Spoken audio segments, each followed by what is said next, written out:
This is a course on assembly language programming. This is a beginning course. While there are no prerequisites for the course, it's assumed that you have some computer familiarity. For example, the course begins with a review of the binary system. If you're familiar with Boolean algebra, you won't have any problems with it. The course covers just the parts that you'll need to know for the upcoming operations. However, if you are new to the base 2 number system, you may need to do a little outside studying. There is nothing difficult about it, but if you've never seen it before, it can be confusing. You will need to have a few things to be able to run the programs and to perform the experiments described in the lessons. You'll need to have a few basic items. First, you'll need either a Linux or a Windows computer. Programming examples for both systems are presented, and many of the examples will run as they are on both systems. Now, on this computer, you'll need a text editor. Anything that makes it possible to edit simple ASCII files will do.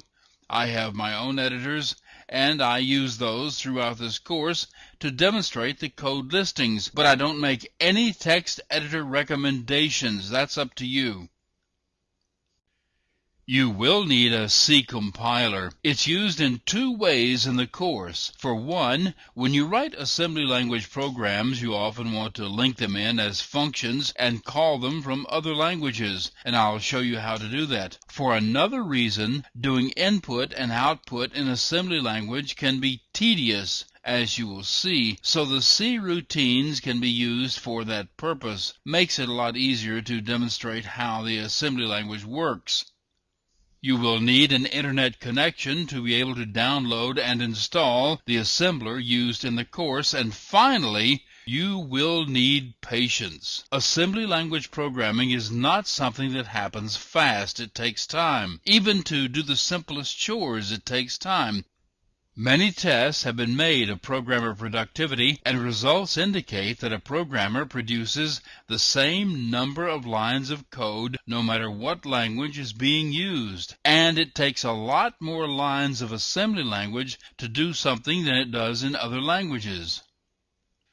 I've already mentioned Boolean algebra, and that's what the course starts with. The next thing covered is the computer as seen from its inside. You need to understand the CPU and the registers and how memory is addressed. Then the NASM assembler is explained. It is freely downloadable and is used for all the examples shown in this course.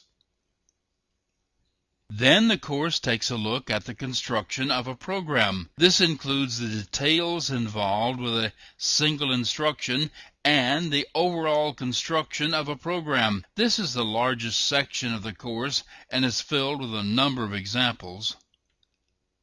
Macros began with assembly language. In a way, assembly language macros were the predecessors to higher-level languages. Macros come in handy in hundreds of ways. They're a very important part of assembly language programming.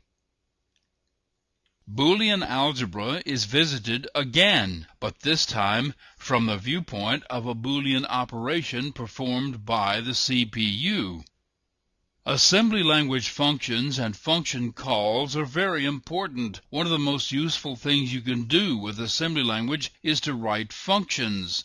Aggregate data includes arrays and data blocks structures. This includes addressing C structs and C bit fields. Floating point numbers work entirely different than integers do in assembly language.